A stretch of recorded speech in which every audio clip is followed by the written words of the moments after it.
See us, we don't dare for the long run. Omo, we don't take for the matter. Every challenge just make the flavor strong. It make the flavor join better. We be seasoned. Yeah, the grace just dey plenty. We be seasoned. Our story don't sweet like 20. No be child's play, we the lead now. We be seasoned. Future sweet, we don't see them now. Tell them, we be seasoned. Hi, everyone, and welcome to another episode of Seasoned. It's Adjua. Can you imagine that this is episode 9? Like, when I started this podcast, I didn't think that I will get to episode 9. And I just want to say thank you to everyone who supports me. I've been hearing so many amazing words of encouragement and feedback from all over the place, from friends, from family, from, co-workers, from people who I haven't even spoken to in years who are actually listening to my podcast. I was recently speaking to my male best friend, and he was telling me that, you know what, I listened to your podcast. I was like, wait, what? You do? Like, I wasn't expecting to hear him say that. I said, you actually listen? He's like, yeah, I do. And I was like, oh my gosh. Like, it's been such, just yesterday I was looking at the numbers and I was just saying like, oh, nobody's listening. Maybe I'm not doing a good job. And as soon as I said that, like, I had 2 people reach out to me immediately with words of encouragement. And I just said, you know what? Clearly,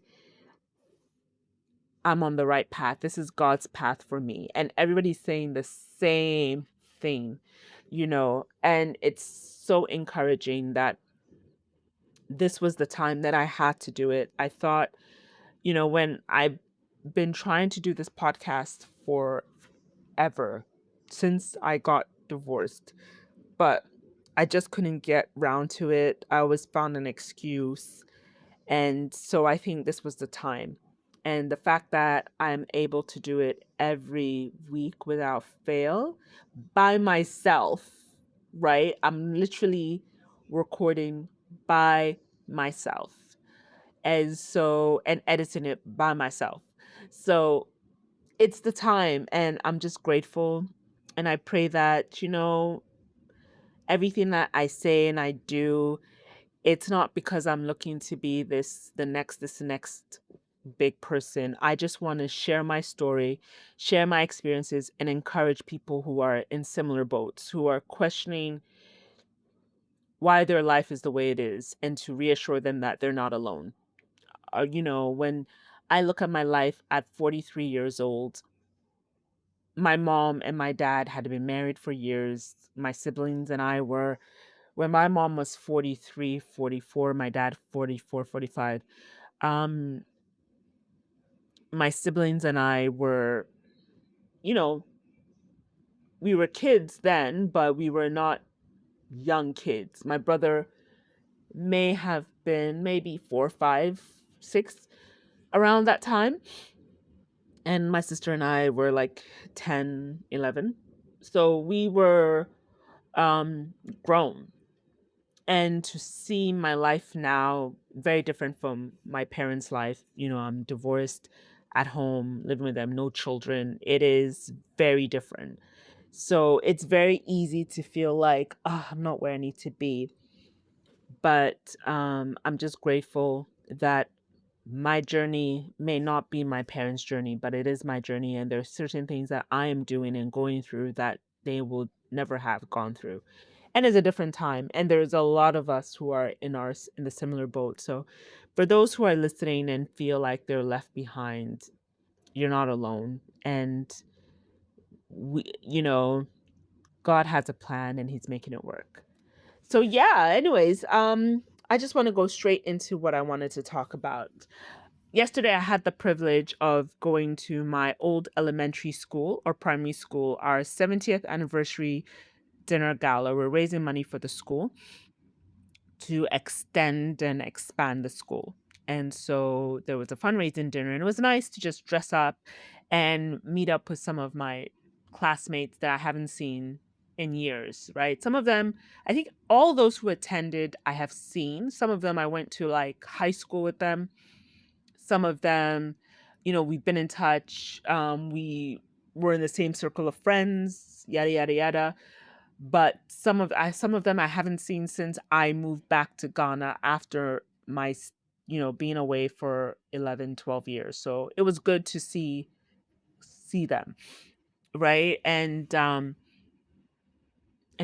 think one person I haven't seen since I was in uni, and I used to go to London and spend, we went out one time when we were both in uni. I don't think I've seen her since then. But anyways, it was good to catch up with them and hang out and be all dressed up and laughing and joking and just having a great time. But having said that, I was in conversation with one of my friends, one of my classmates, and we were talking about um why I moved home, and I was letting him know that, I went through a divorce, yada yada yada, as you guys already know my story. And he mentioned that why is it that some women, after they've been through a divorce or a really bad breakup, they turn bitter and they turn really cold and what's not. And I said, well, they have their reasons, but that's not my story, right? And I said, for me, I don't see why I should punish men for the sins of my ex, right?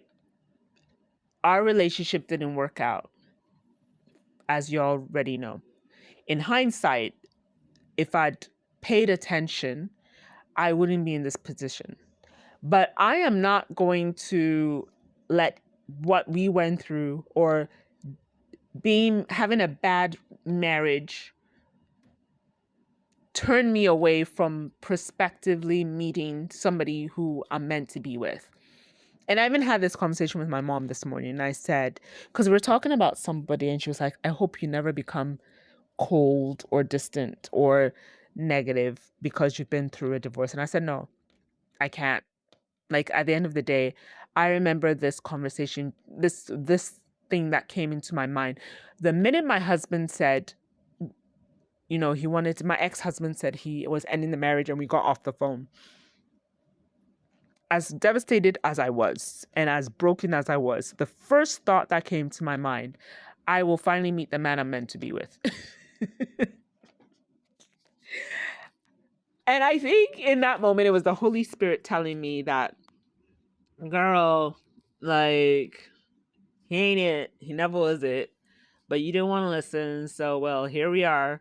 But let me tell you, girl, there is someone I have for you. There's someone better out there. And I want to clarify something before I go on, after I make this point. But he was like, there's somebody else out there. There's a better person out there. So don't even worry about this one. If you want to go, let him go. So that's the first thought that came to my mind after we got off the phone. In my heartbroken state, I was already believing and trusting that there was somebody out there for me. So why am I going to let him,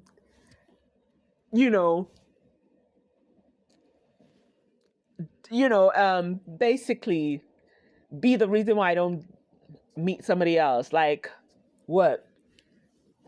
Like, damn. King Solomon had how many wives? Like 700, if I'm not mistaken, and 300 concubines. Like, if this dude can have so many women in his life, then, child, I think I'll be fine. So, no.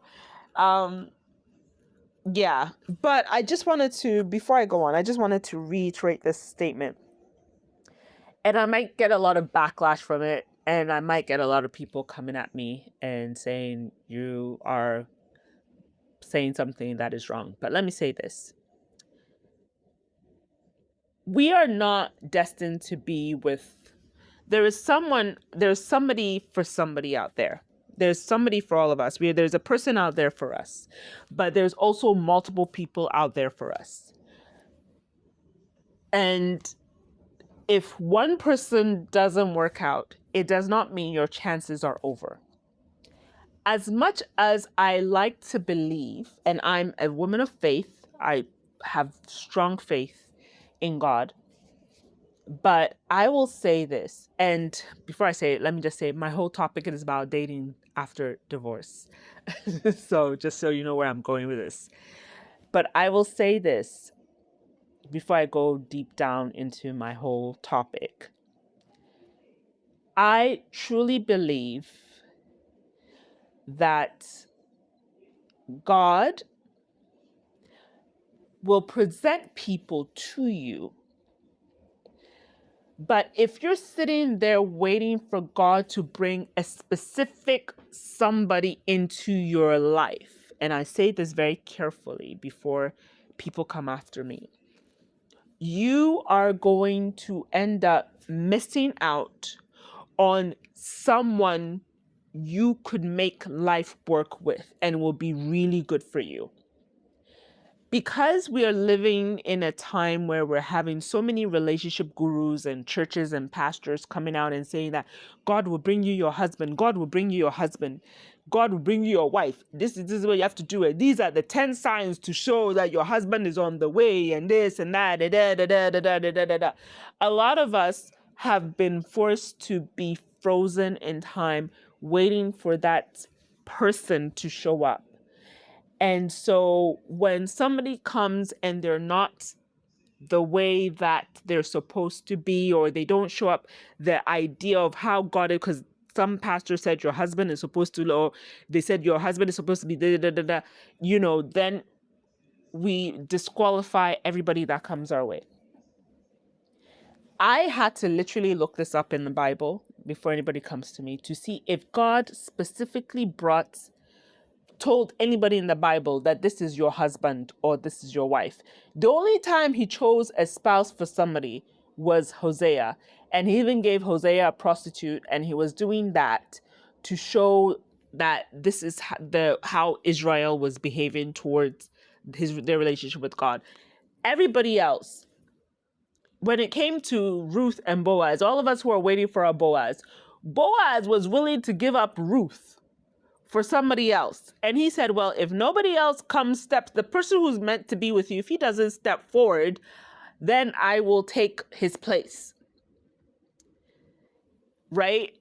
Also, Isaac and Rebecca, it was even the servant who prayed and said, God, the woman that comes to show herself as, having these qualities, let me, choose her. He could have, and then Rebecca came and she did that. So it was based on qualities. We're just sitting here waiting for this man or woman to show up, and God is going to bring my husband, and God is going to bring my husband. That means God gave us free will.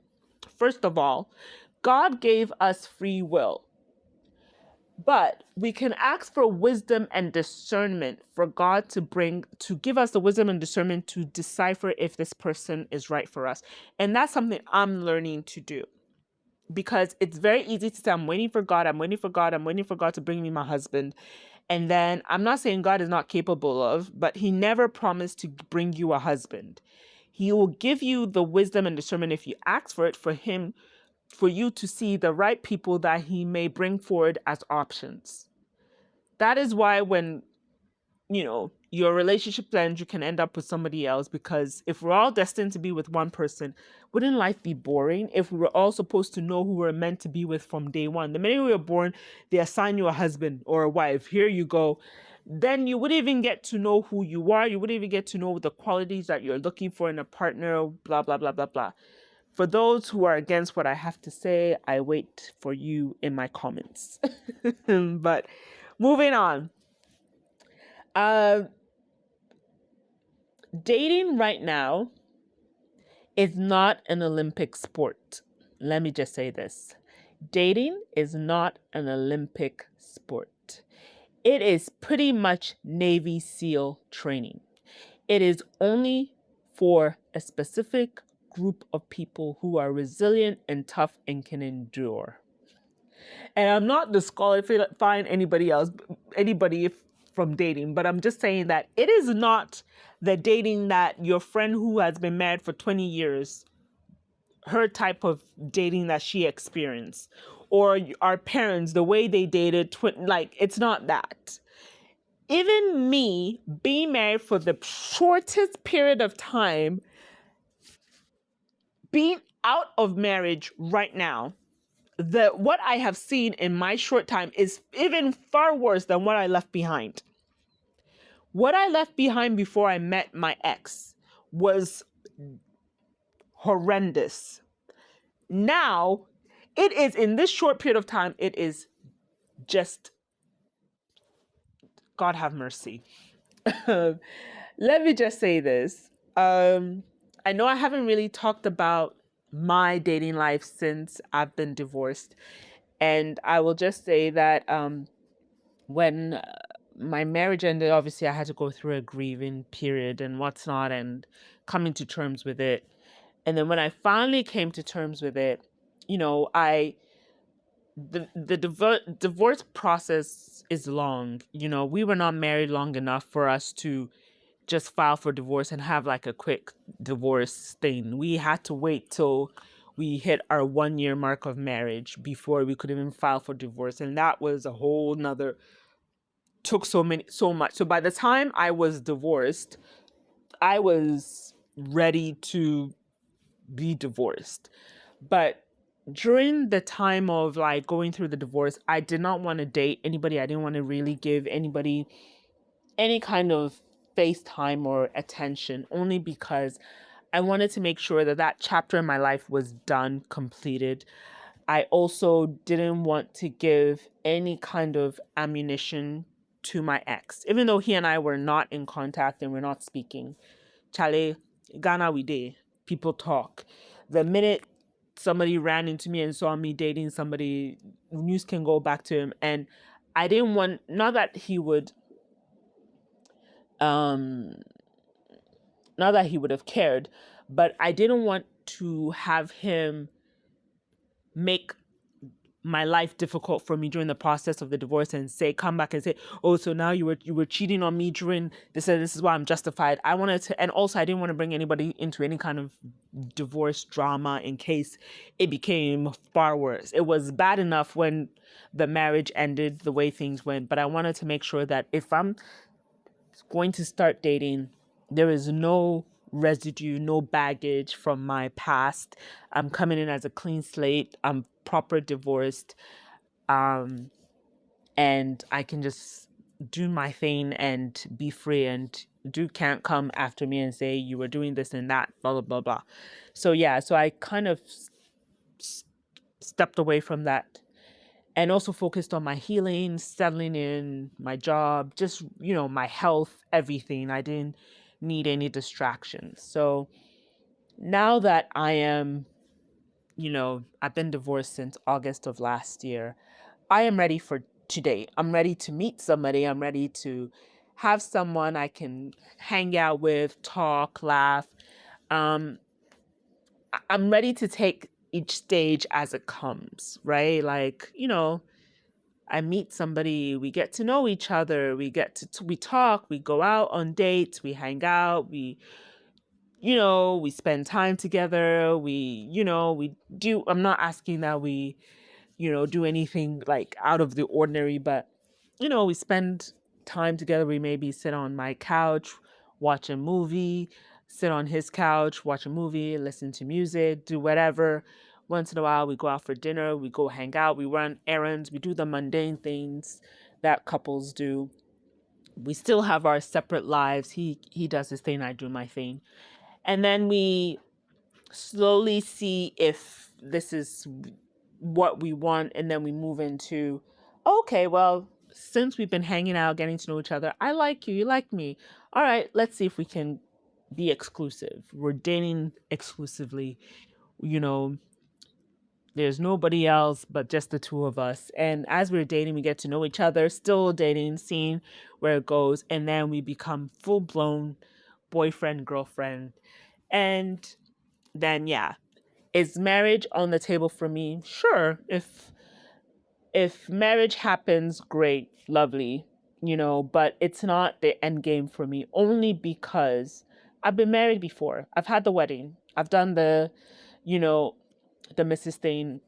It's great. It's lovely. Marriage is nice if you get it right, but it's not an end goal for me like it was before, right? For me, the commitment, having that person in my life, calling my own, we are together, you know, I think for me, having a child is more important for me. Like, I want in the commitment, let there be children in that commitment.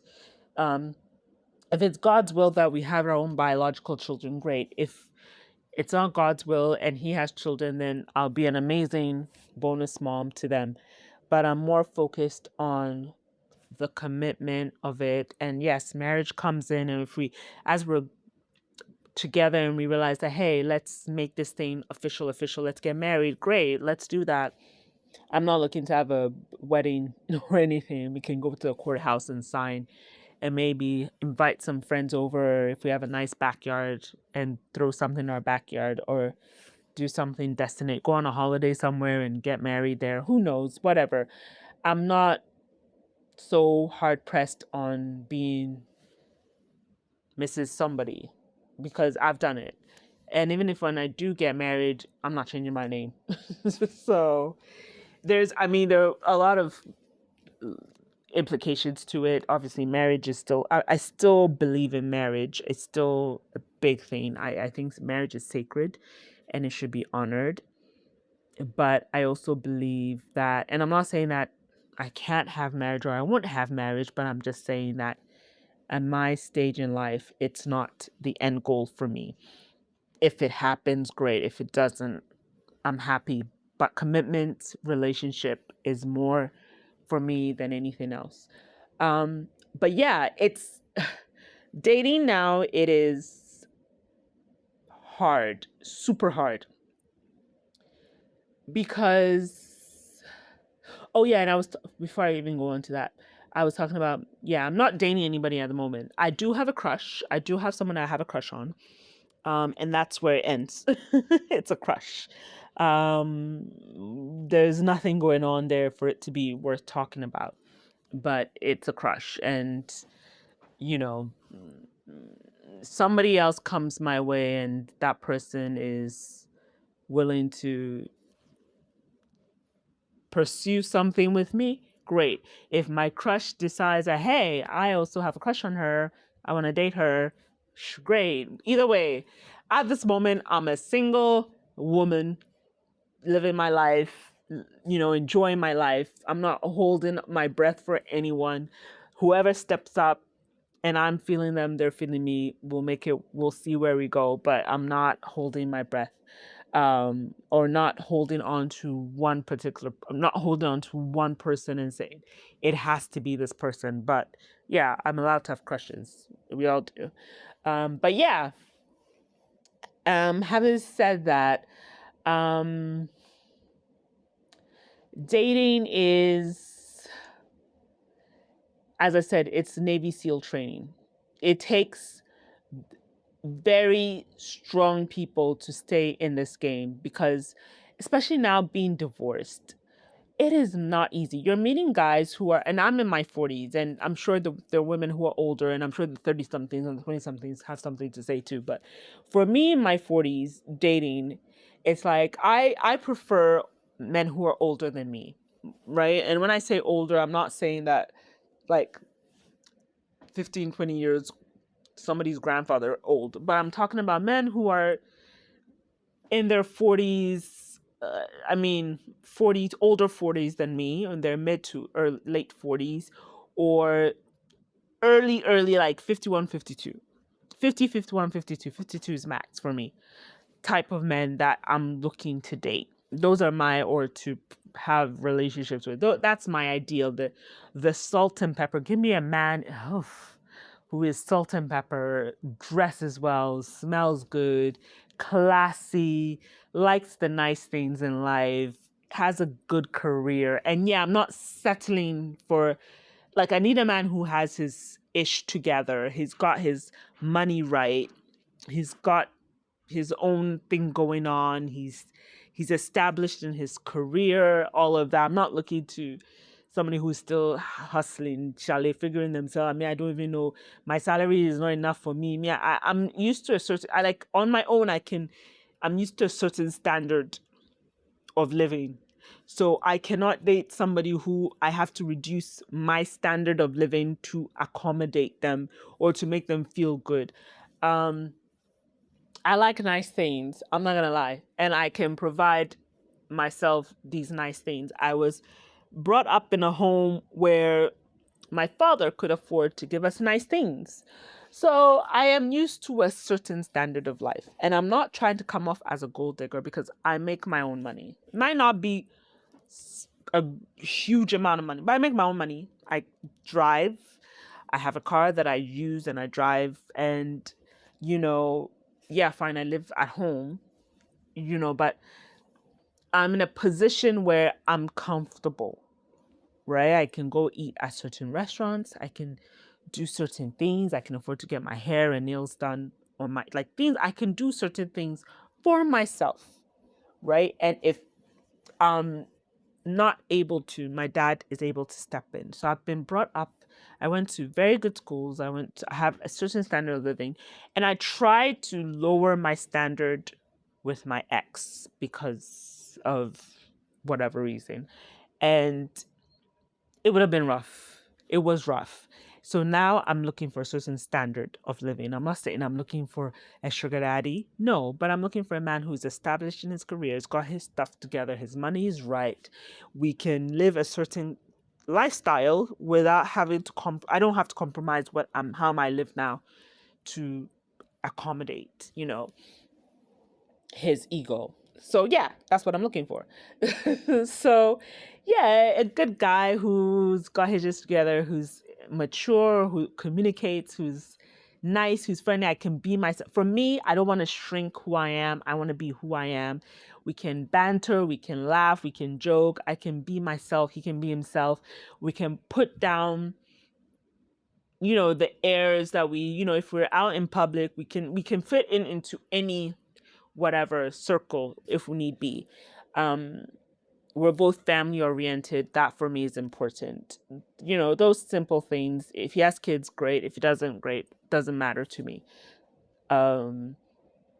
But yeah, that's what I'm looking for. But it is just, you meet somebody and then you're like, oh, gone. Oh, poof, this. It's just like, you don't even, the minute you even open your mouth to tell your friends, oh, I met, guy's gone. Oh, guy's gone. Oh, you don't even get the chance to even open your mouth to say something about a potential, and that dude is nowhere to be seen. I mean, every day I hear of new dating trends that comes out, and I'm like, before I got married, dating was hell. It was difficult. It was challenging. It was painful. And I was so excited when I finally was out of the dating pool. I was like, thank God. And then I think that even broke me more when my marriage ended and I had to come back into the dating pool. I think that even made me cry even more. I'm like, I finally got out and now I'm going back in again. Like, what the hell? And it is worse than when I left it. And I don't want to be that woman with with a scarcity mindset to say that there are no good men left. No, there's still very good men. But y'all need to tell us where they are. And I'm sure the men are thinking the same thing. Where are these men who just at least return phone calls? At least say what they mean and mean what they say. At least who follow through. At least you don't have to sit there and wonder where the hell he is. Like, we're even now asking for the men to do the bare minimum because it's so bad they're not even doing the bare minimum anymore. Now we're getting excited when a guy returns our phone call. Like, what in the world are we, you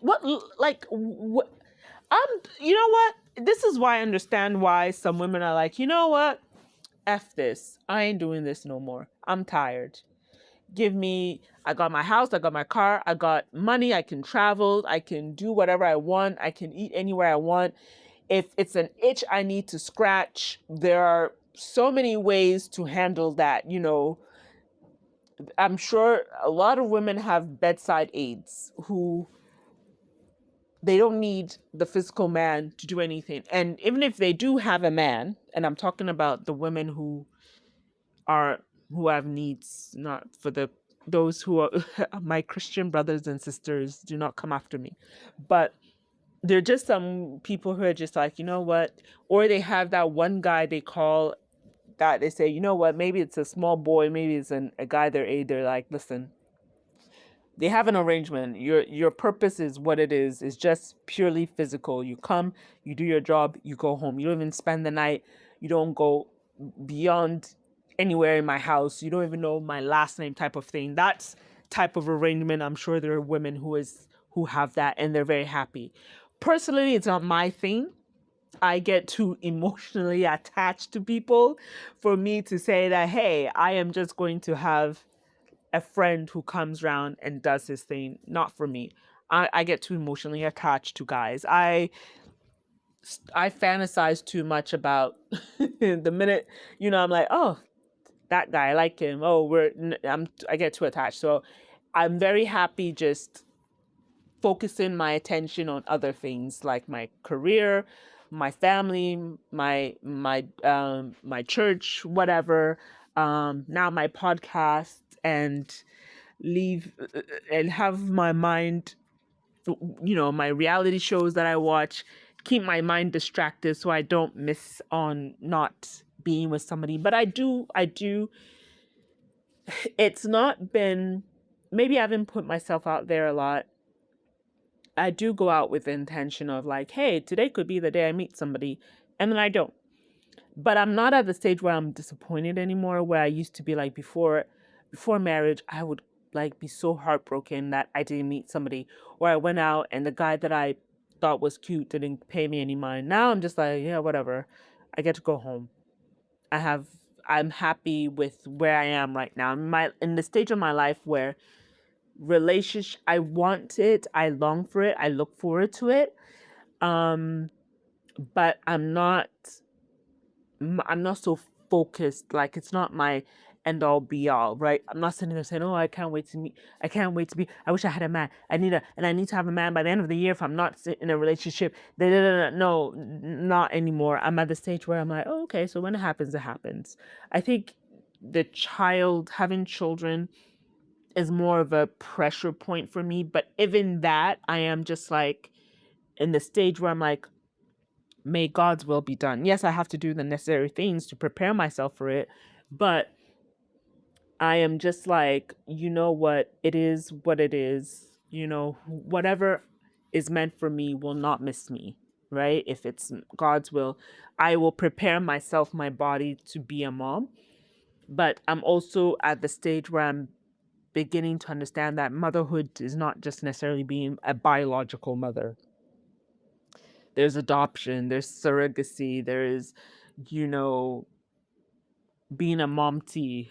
There are other ways, but, you know, I'm just wanting to live my life. And I'm wanting to take dating slower. Um, and I think a lot of guys see me and correct me if I'm wrong, men, and they see me as relationship, the girl who is, she's not the girl by the wayside, the girl that you just sleep with and mess around with. She's the girl you settle down with. So maybe that's, some guys are just like, oh, that's too much pressure.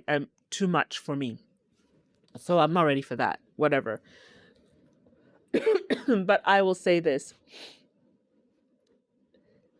and I think I already said it, but let me just reiterate it. I'm ready to take one stage at a time in my life right now. Meet somebody. Let's build a friendship. Let's build rapport. Let's get to know each other. Let's hang out, do the usual stuff, see where things go from there. Then we move to the next stage. Hey, I like you, I don't like you, this, that, and a third. Then we move to stages. There is no set timeline for anything per se. I mean, if I feel like we're on one stage for too long, then obviously there's going to be a conversation like what are we doing? If we're wasting our time, what's then don't bother. But obviously if we get to each day, let's do check-ins. Hey, where are we at? What do we want? Yada yada yada. Um yeah, but I'm not looking to, am I so hell bent, like, do I need to see you every day? No. Half the time I'm tired. Half the time I just want to go to bed. My day starts so early, and I don't want to have to feel like after work, oh God, I have to now go and meet up with him. We now have to go on a date. We have to do this. We have to do that. Unless he lives close by. But if he lives far or not on my way home, I am not going to be pressed to see him all the time. You know, we can catch up on the weekend. Maybe a random weekday, maybe a Wednesday after work, we can grab drinks because, yeah, I want to see your face. But we can, let's wait till the weekend to hang out. I'm tired. I'm tired. I am tired. So I'm not so pressed about the things that were so, as I'm gotten older, and also I love my me time. I love my space. I love, I'm okay with, like, sometimes if I can be home the whole weekend, not even the furthest I go is to the kitchen. And I'm not moved. I'm not bothered. I'm not pressed. Like today, for instance, um, I woke up, I had run out of coffee, so I went to get some coffee and a bit of some groceries, and I came back home and I lay in my, and after I made breakfast for my dad and my dad is back, made breakfast for my dad and I just went to my room, lay on my bed, and I just went on Spotify and said play um, Sunday afternoon jazz. And I just lay in my bed listening to jazz as I fell asleep. And I ended up taking a nap and I woke up and I went and started watching Euphoria, and it was raining. So I started watching Euphoria and I realized that, hey, it's dinner time. Let me go get dinner ready for my dad and I, which he didn't even end up eating. But that was it. And that for me was like a perfect Sunday. It was a great Sunday. I loved it. And I miss that. I wish I had that person where I could just lay in bed on a Sunday and we will listen to jazz. Sunday afternoon jazz or whatever genre of music. Nothing too hectic, crazy. Maybe we watching a show or we're reading or whatever, or we're taking a nap, but there's something music in the background, or we're cooking dinner, or we're, whatever it is. The simple, once in a while we go on dates, we do something, maybe we on a random Friday, since I hear Soho on a Friday is great for those in Ghana. Maybe we go to Soho on a Friday once in a while, or I go do my thing with my girls, you do your thing with your boys, and then we meet up one day and we hang out, we talk on the phone, we check in, type of thing. Just simple, nothing crazy. But it's hard. Dating is hard, but I'm not having that scarcity mindset. I am believing and I am trusting that one day someone will come into my life and I will have the type of relationship that I've always needed and wanted to have. Right? That person will be my ride or die, my backbone, my love. I will be his own. He'll be my best friend. I can be myself. We'll joke, we'll laugh, we'll just, when we're together, it just makes sense, right? When we're apart, we just we don't see life. I don't see my life without this person. This person doesn't see their life without me. And yeah, we live in happy bliss. And I'm looking forward to have that person I'll argue with and fight with and be angry with and say, I don't want to talk to you right now. And, and then we make up and it's great. You know, I'm looking forward to that. I can't wait for that. But for now, I will go through this Navy SEAL training of dating, and hopefully one day someone will emerge as worthwhile, Or who knows, maybe my crush will finally see that I exist, and maybe a crush will turn into something else. I don't know. We'll see. Life has a funny way of working out.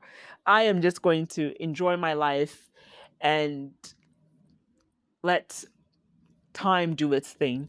So anyways, guys, I'm going to wrap up here. Thanks for listening. Tune in next week. Episode 10 is going to be the last of the season. And then I'm going to take a quick break, recalibrate, come back with more content, and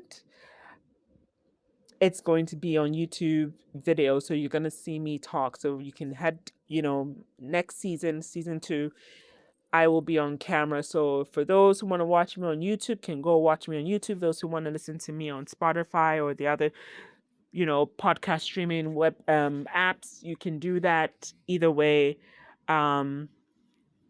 Yeah, you're going to see more of me, but thanks for riding with me. This is episode 9 and season 2, next episode of episode 10, and then we'll wrap up. And yeah, I'm excited. So tune in next week. I love you guys. Thanks for listening. I'll catch you later. Ciao.